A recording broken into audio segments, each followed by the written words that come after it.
Bienvenidos y bienvenidas al programa En Persona, un día más en nuestra televisión, su televisión de cercanía, Canal 13 Canarias. Hoy vamos a hablar de políticas de igualdad y para ello tenemos a Mirna Ortega, secretaria de Igualdad de UGT Canarias. Bienvenida, Mirna. Bien hallada, Marian, Gracias un placer por estar aquí y gracias por invitarme. Bien. ¿Qué te motivó a asumir el cargo de secretaria de Igualdad en UGT Canarias en el último congreso de UGT que se celebró en Fuerteventura?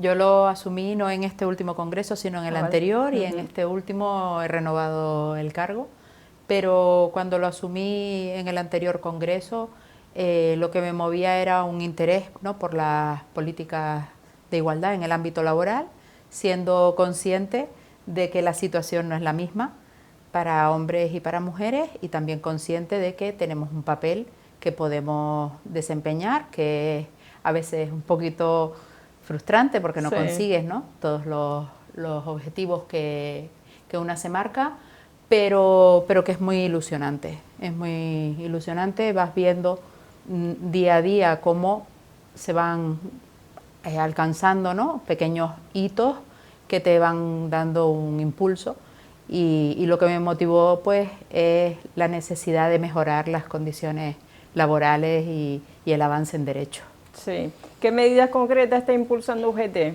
Canarias para reducir esa brecha salarial entre hombres y mujeres ocupando los mismos puestos de trabajo? Vale. En ese sentido, Marian, para que quien nos escucha tenga una idea, el sindicato UGT es un sindicato mayoritario y es un sindicato más representativo, así como se llama, en una serie de sectores. Y como tales, somos parte negociadora de los planes de igualdad.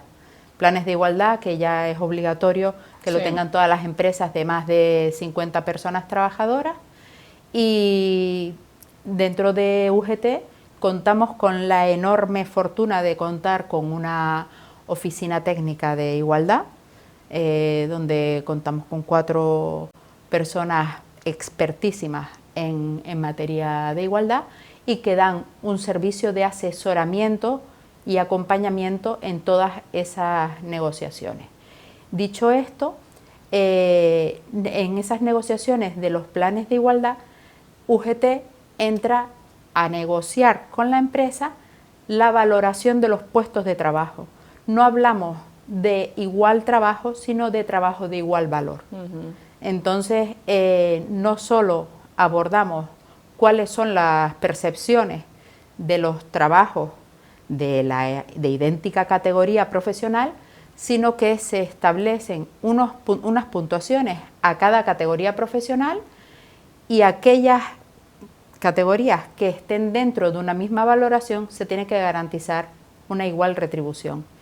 Y donde se percibe que hay diferencias, pues aportamos medidas para que en la duración del plan de igualdad, que es de 4 años, pues esa brecha se vea recortada. Otro tema, ¿cómo afecta entonces ese plan de igualdad? ¿Realmente es un mero trámite o realmente se lleva a cabo? O sea, realmente, ¿cómo ustedes garantizan que ese plan de igualdad se lleva efectivo y no es un mero trámite administrativo? Te entiendo perfectamente. No queremos que el plan de igualdad acumule telas de araña. No queremos eso, que se imprima y se guarde en un cajón. No es ese el objetivo. El plan de igualdad se basa sobre un diagnóstico. Un diagnóstico. Se hace una radiografía de cuál es la situación de cada empresa en particular, y sobre esa radiografía se establecen medidas. Las medidas que se establezcan en una empresa no tendrán nada que ver, o sí, con las de otra empresa. ¿Cuál es el compromiso de UGT? Es que no solo negocias, sino que haces el seguimiento. Estamos en el seguimiento de todos los planes de igualdad que firmamos, pero hay también otros compromisos. A pesar de que hace años que las empresas de más de 50 personas trabajadoras tienen la obligación de contar con su plan de igualdad, muchas empresas no lo tienen. A día de hoy, cada día recibimos nuevas promociones de negociación de empresas que tenían la obligación incluso desde 2007, no desde 2020 con los reales decretos, ¿no? Entonces, ¿cuál es el compromiso que tenemos? Negociamos, abordamos cada materia que establecen los reales decretos. El acceso al empleo, la promoción, la formación, todas las áreas. También proponemos áreas que no son obligatorias y que la empresa a veces puede estar de acuerdo en introducirlas o no. Y a partir de ahí, nosotros no firmamos aquellas medidas que nos supongan una mejora. Eso es una línea clarísima que se ha marcado desde la Secretaría.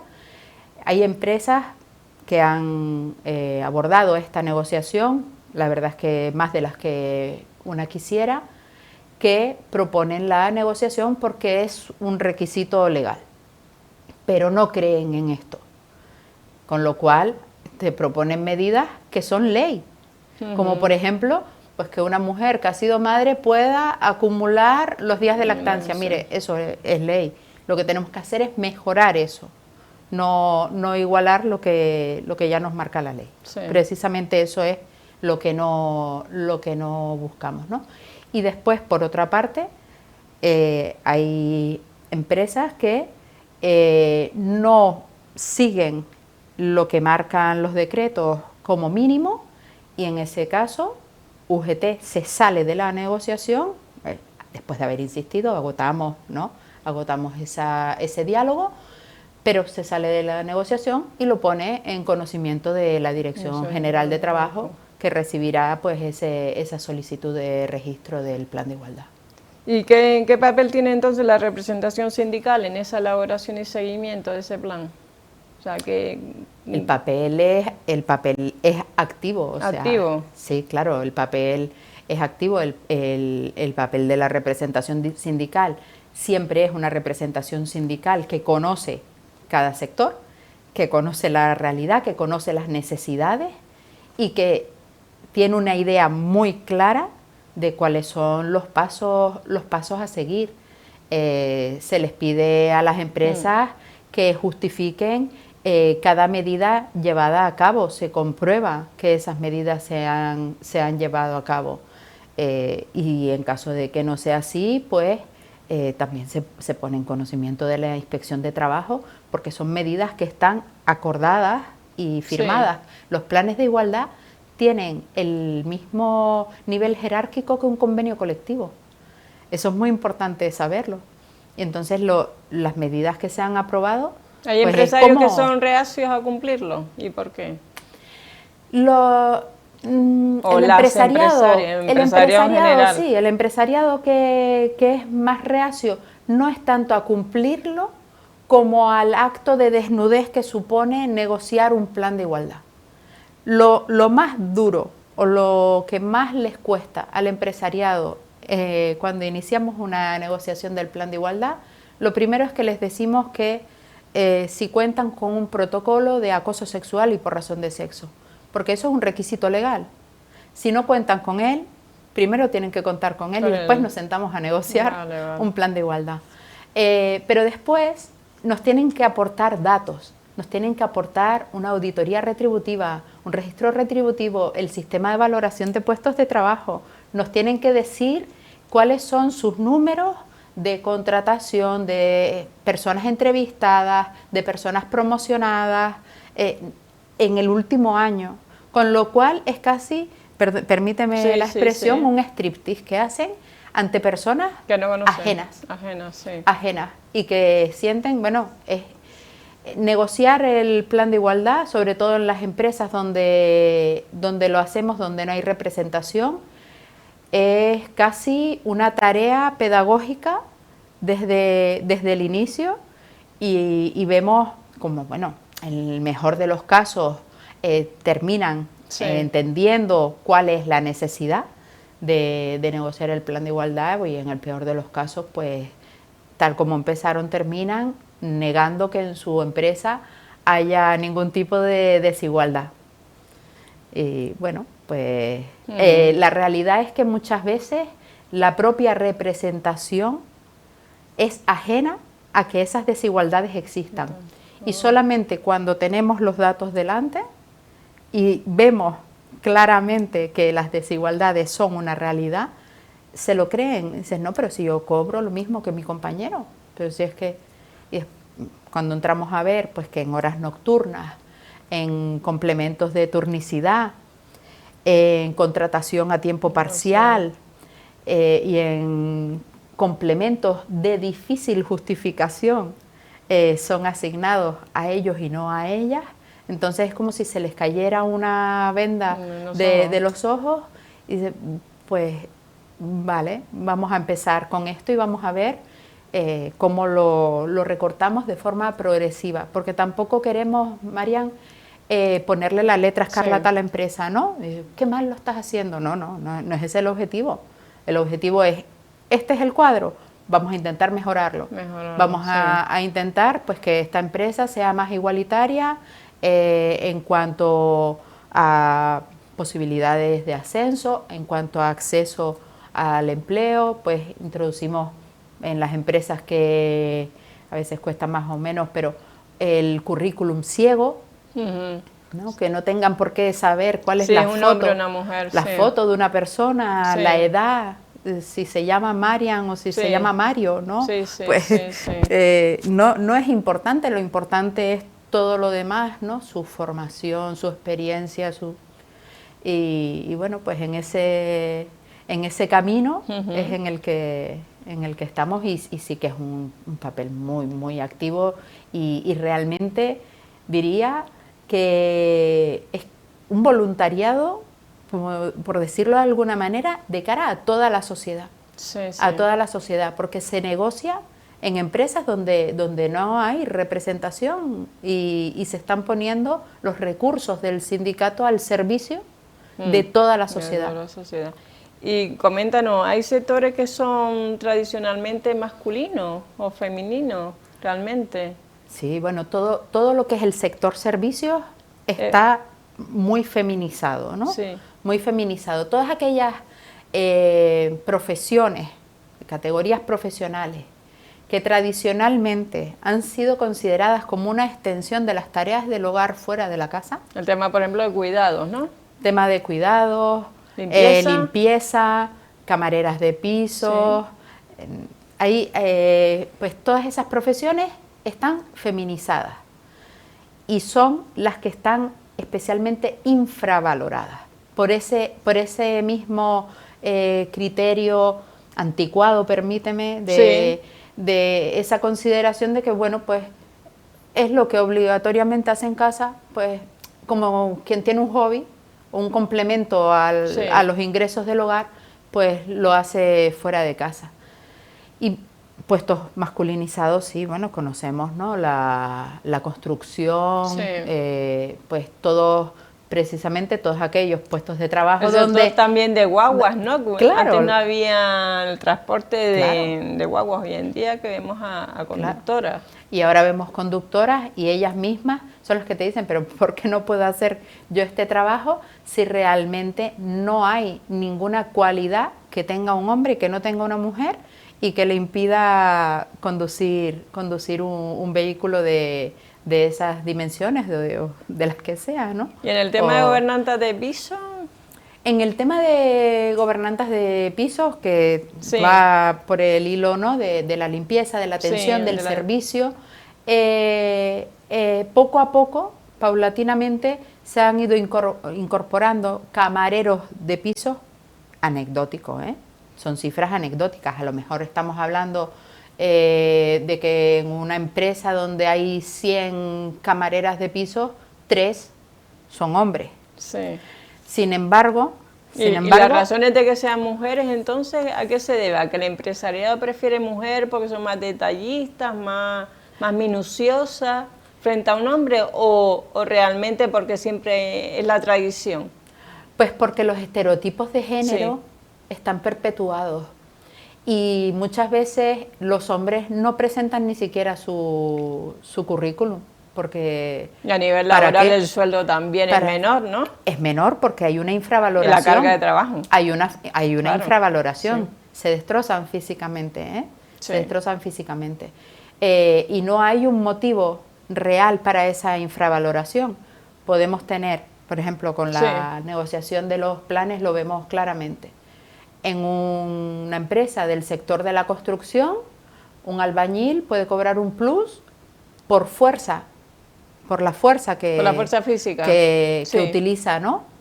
Sin embargo, una camarera de pisos que para hacer una cama levanta un colchón que pesa 80 kilos, y no es una exageración, es un colchón pesado y tasado que pesa 80 kilos, no cobra un plus por peso. Una mujer que se dedique al servicio de ayuda a domicilio, que levanta personas, que transporta personas, no transporta ladrillos o sacos de 20, no, transporta personas que pueden superar incluso los 100 y más kilos, y trasladarlas de una silla a una cama, de una cama a una bañera. Ahí pues no se considera que tenga que cobrar ese plus, y ahí es donde entramos en valorar cada factor y cada subfactor que se ha negociado a nivel nacional. Y quiero insistir en esto porque el sistema de valoración de puestos de trabajo, que la herramienta es del Ministerio, está negociada entre la patronal y los sindicatos. Otro tema importante, ¿qué sectores entonces presentan más resistencia al plan de igualdad? ¿En la construcción? ¿Ninguno? No va por sectores, va por ese desnudo al que son reacias, y depende más bien de la cultura empresarial de cada empresa en particular, porque es verdad que hay empresas con las que se nos equilibra el alma, porque de verdad llegas y dices qué fácil porque creen en esto, y muchas veces esas empresas, que son las que menos, pero bueno, entiendo que este tipo de empresas irán a más, proponen medidas que superan lo que desde el sindicato creíamos que era negociable.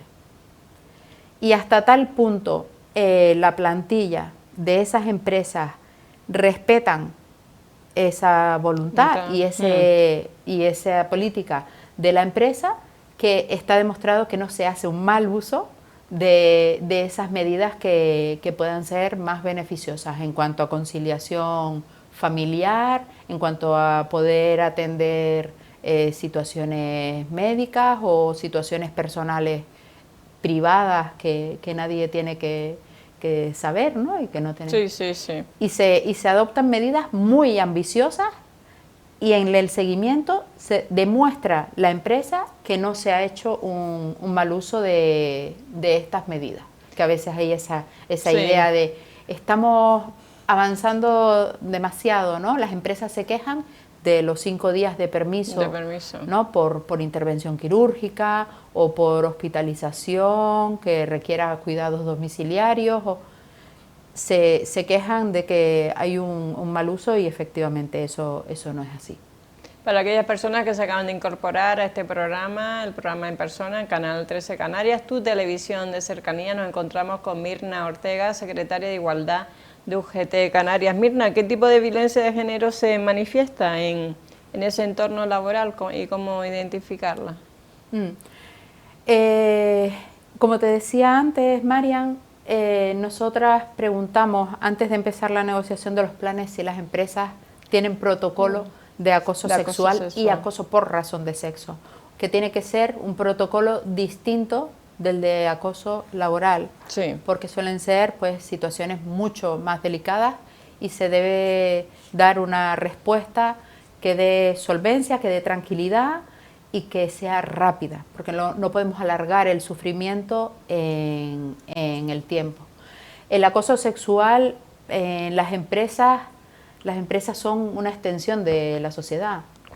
En la sociedad el acoso sexual lamentablemente es una realidad, y en las empresas pues sucede de esa misma manera. ¿Qué es lo fundamental?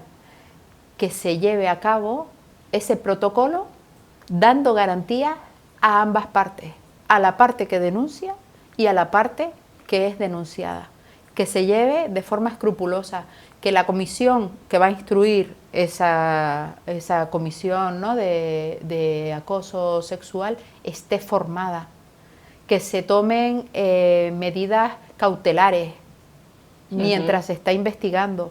Hay que proteger especialmente a la presunta víctima y también al presunto acosador, ¿no?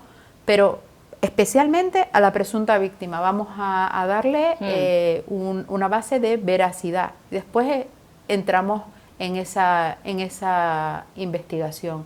Pero estos son los pasos fundamentales, porque lo que hay que dar es seguridad. Seguridad de que no está siendo viciado un proceso, seguridad de que quien está instruyendo el caso está formado para ello, la seguridad de que porque hayas denunciado no va a haber represalia y no vayas a perder el puesto de trabajo, ¿no?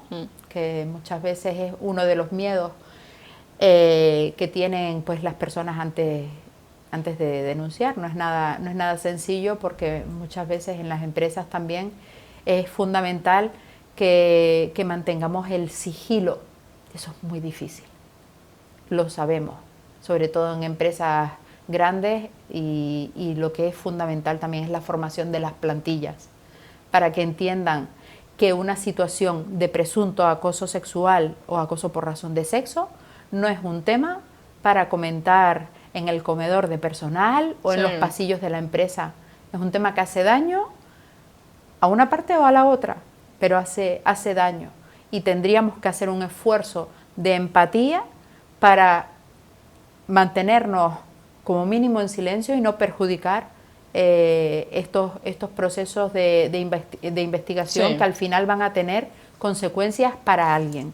Siempre las tienen, y bueno, a veces se actúa de forma más acertada que otras, y por eso es fundamental incidir en la formación, no solo de la comisión instructora, sino de toda la plantilla. En cada formación que se dé, en todas, del tipo que sea, se debe hablar de violencia de género, se debe hablar de igualdad, se debe hablar de mínimos de respeto y de consideración y de empatía y de buen trato también respecto del colectivo LGTBI.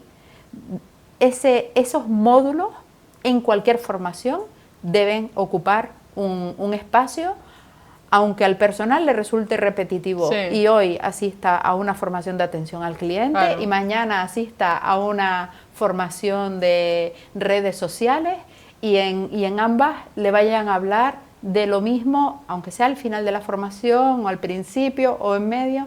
Eso hay que hacerlo y agotarse, bueno, a hacerlo de la forma más dinámica y más amena posible, ¿no? Para eso hay excelentes profesionales de ¿Y cómo se protege a esas víctimas de ese acoso, primero sexual y después laboral? ¿Cómo se protege a la víctima de ese acoso sexual dentro del ámbito laboral sin exponerla, Mirna? ¿Cómo se protege? Se le tiene que proteger con la confidencialidad, con el sigilo. Sí. Pero la confidencialidad se la debemos todos los demás. Todos los demás le debemos esa confidencialidad. Ahora, la propia persona no tiene obligación de confidencialidad. Y lo digo con conocimiento de causa, porque lamentablemente conozco muchos casos. Ni la persona que denuncia ni la persona denunciada tienen obligación de confidencialidad. Las medidas cautelares son un elemento de protección también. Supongamos que presuntamente ese acoso sexual es real, pues vamos a hacer que no coincidan en el mismo punto de venta, en el mismo horario, en el mismo centro de trabajo. Imaginemos una empresa que tenga muchos centros de trabajo, vamos a hacer que no coincidan en el lugar y en el tiempo, ¿no? Y por otra parte, tampoco vamos a establecer medidas cautelares que la perjudiquen. No porque vayamos a establecer una medida cautelar, vamos a pasarla de hacer un horario que es el que le permite conciliar con su vida personal a hacer otro horario que le destroza la organización de su vida, ¿no? Y en el acoso laboral lo mismo, el sigilo. El sigilo es obligatorio. El sigilo es obligatorio en todas las comisiones instructoras, sí. Es el mínimo, pero insisto, es una cuestión que tenemos que ir entendiendo todas las personas, porque la prudencia es una base que queremos para si nosotros somos los que estamos en ese lugar, que se actúe de esa manera con nosotros, pero quienes tenemos la obligación somos quienes formemos parte de esas comisiones instructoras. ¿Y antes por qué no se denunciaba ese acoso laboral o ese acoso sexual? Y todavía sigue sin denunciarse, mayoritariamente sigue sin denunciarse. ¿Por las represalias? Pues por las represalias o por el miedo también a estar en boca de todos y por las consecuencias que pueda traer. Porque las consecuencias no siempre son una represalia. No siempre viene la represalia por parte de la empresa. A lo mejor es tu entorno el que te condena al ostracismo y te ignora como si fueses tú la parte dañina o instigadora de una situación determinada. Eso es una realidad. De ahí que la formación sea tan importante, porque a veces no identificamos cuáles son esas acciones que constituyen acoso sexual, ¿no? Y muchas veces normalizamos conductas que no son normales. Hace apenas 2 días... ¿En el acoso sexual me estás refiriendo? Sí, acoso sexual. Hace apenas 2 días y en este caso diferente porque no se trató de una mujer, ¿no? Sino entre 2 compañeros. Uno le tocaba el culo a otro repetidamente. Le parecía que aquello era una broma. Pues no era una broma. Estás en un entorno laboral. Estás en un entorno laboral y eso que consideras una broma o chistes de mal gusto o palabras malsonantes que realmente estás utilizándolas como un insulto, ¿no? Contra alguien, pues para ti puede resultar una broma o una cosa menor y para la otra persona no lo es, le estás violentando físicamente, pues eso, pues no estaba haciendo, no estaba consintiendo este otro chico que le tocara el culo, pues tenemos un problema. Tenemos un problema ahí, claro, y es un problema de falta de conciencia, ¿no? Y de conocimiento de que pues eso no es una cosa normal, ¿no? Y me gusta darte este ejemplo porque me pasó hace 2 días y eran 2 chicos. Es verdad que más del 90% son mujeres las que sufrimos el acoso sexual, pero en este caso eran 2 chicos. Y el problema es pues que después eso daña a las personas, daña el ambiente laboral, se exponen a sanciones, todo lleva a una serie de consecuencias pues que no son las más deseables y que además lo que tienen que saber las empresas es que tienen que garantizar un entorno de trabajo seguro. Y ahí es donde está la responsabilidad de la empresa. Si no garantiza la formación, la concienciación, la sensibilización, no puede garantizar ese entorno de trabajo seguro. O sea, que la responsabilidad que tiene la empresa es la máxima. O sea, la responsabilidad tiene que estar por encima de todo frente a ese acoso laboral, ese acoso sexual en esas empresas y no identificar esas señales desde el momento que están ahí, ¿no? Exacto. Del mismo modo que a un albañil se le da un casco, se tiene que garantizar que ese albañil, que esa arquitecta, que el aparejador o la camarera de pisos o el camarero, quien sea, sepa cómo hay que comportarse en un centro de trabajo. Máxime cuando pasamos tantas horas en nuestros trabajos, casi tanto como despiertos en casa. ¿Y existe suficiente sensibilización entonces? No existe suficiente. No hay. Hay que seguir, sí hay, pero hay que seguir incidiendo, trabajando. hay que seguir trabajando y hay que seguir convenciendo a las empresas para que entiendan que esto es necesario y fundamental para ellas mismas, porque no es un gasto, es una inversión y el retorno en un ambiente de trabajo saludable, no tóxico, un ambiente de trabajo que favorezca las relaciones, que favorezca el crecimiento, la ayuda, la colaboración, va a redundar siempre mucho más y mejor en la salud mental del personal y en la empresa directamente. Pues realmente la mujer siempre ha sido la que se ha llevado la peor parte en este tema, ¿no? Acoso laboral, desde el punto de vista, en sectores también muy arraigados en Gran Canaria, como es la parcería. Y ahora en el sector servicios también muchísimo. Las camareras son fundamentalmente mujeres, camareras de piso. Antes hablabas de pocos casos de hombres, pero realmente la mujer como que es la parte siempre la víctima y sobre todo la que peor sale parada siempre de un entorno donde hay un entorno tóxico, un entorno laboral tóxico y que afecta a su credibilidad, a su confianza. Y además se hace un uso dañino de la situación de vulnerabilidad. Hablabas de la parcería. Sí.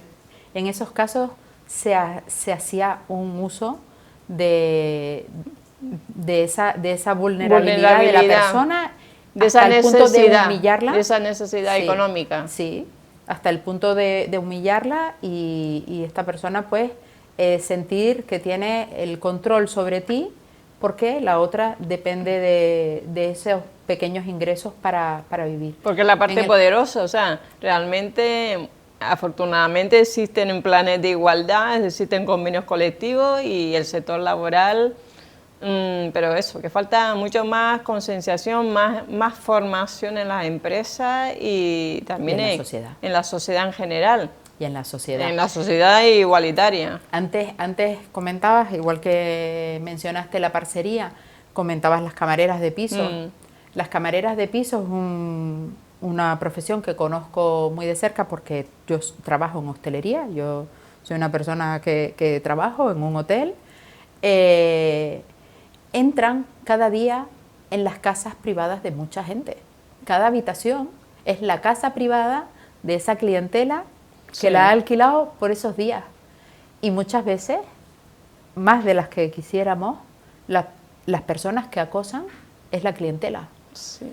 Es la clientela. No son casos numerosísimos, pero son suficientes y demasiados para lo que debería ser. No debería ser ninguno, pero en esa privacidad están expuestas. Igual que el servicio de ayuda a domicilio. No somos conscientes de que en ese servicio de ayuda a domicilio la persona usuaria y muchas veces sus familiares son los que ejercen ese acoso sexual sobre la mujer. Como si tuviera derecho. Sí, claro. ¿Sabes? Como si formara parte de... Pero se añade un punto más y es la privacidad. Sí. No es un acoso sexual, pues, en una tienda donde soy dependiente, no, sino que es un acoso sexual en la casa de mi padre, en la casa de mi suegro, o de... Y esa privacidad les da una cierta sensación de impunidad porque no va a poder demostrar, ¿no? Esa es la... Y es necesario que cambiemos. Insisto en la formación y en la sensibilización porque lo que aprendamos en las empresas, igual que en las escuelas, incidimos en la educación en las escuelas, pero lo que aprendamos en las empresas y en las escuelas va a salir a la sociedad, porque tú no eres una persona diferente en la empresa que en la calle tratando a tus hijos, a tus padres o al vecindario, ¿no? Eres la misma persona. Y tus valores van a ser los mismos. Entonces, todo lo que se gane en esos ámbitos servirá de correa de transmisión para bueno, pues llevarlo a una tertulia a tomar un café o en una cena familiar o a comprar el pan, ¿no? Que veamos situaciones que no nos parezcan que son tolerables, ¿no? El día 1 de agosto, permíteme que te haga el inciso, el día 1 de agosto UGT a nivel nacional sacó una campaña reclamando la abolición de la demanda de la prostitución. Y hay una campaña que intenta mover conciencia, una campaña en redes sociales y una demanda al Comité de Derechos Sociales de la Unión Europea para que se abra el debate en Europa y en España, porque UGT es abolicionista. Abolicionista. Pues abramos el debate entre el abolicionismo de la demanda de prostitución o el regulacionismo, abramos ese debate, distingamos entre lo que es un cliente y un putero, distingamos. Un cliente es una persona que va a la panadería de al lado y compra una barra de pan. Un putero no es un cliente, es un putero. Hay que hablar, es un agresor sexual que agrede a cambio de dinero. Y cuando se quiere normalizar, ¿no?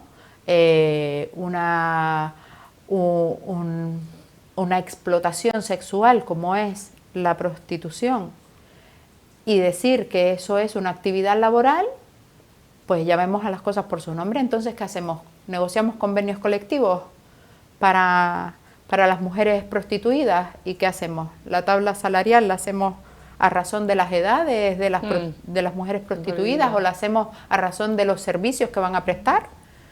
Eso es lo que... ¿y qué hacemos? Hacemos una FP y hacemos campañas de políticas activas de empleo para...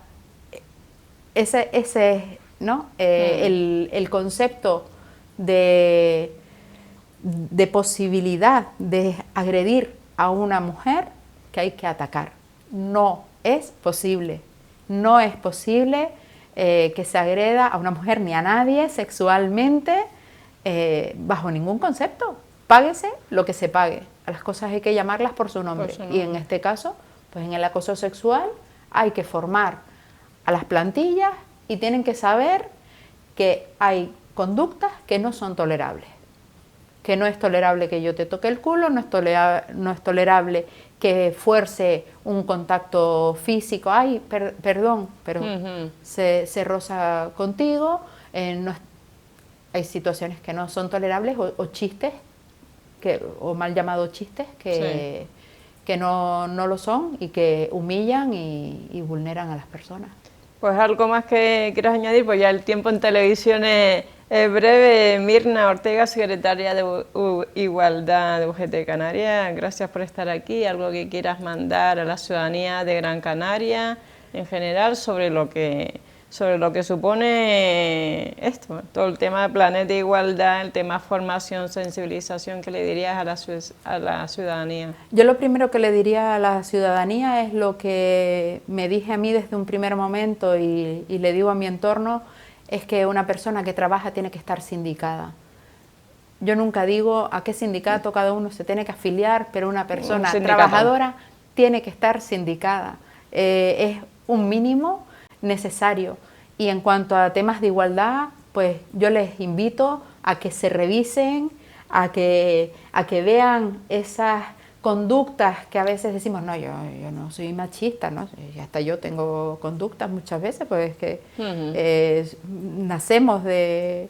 Y que intentemos corregir esas conductas, ¿no? Que nos revisemos, que nos miremos conscientemente y intentemos corregir esas conductas y entendamos que, lo digo porque también la Secretaría de Igualdad pues no solo lleva a temas de mujer, sino también temas LGTBI, que entendamos que la diversidad es riqueza y que todos merecemos vivir sin desvivir a los demás. A los demás, sí, sin desvivir a los demás.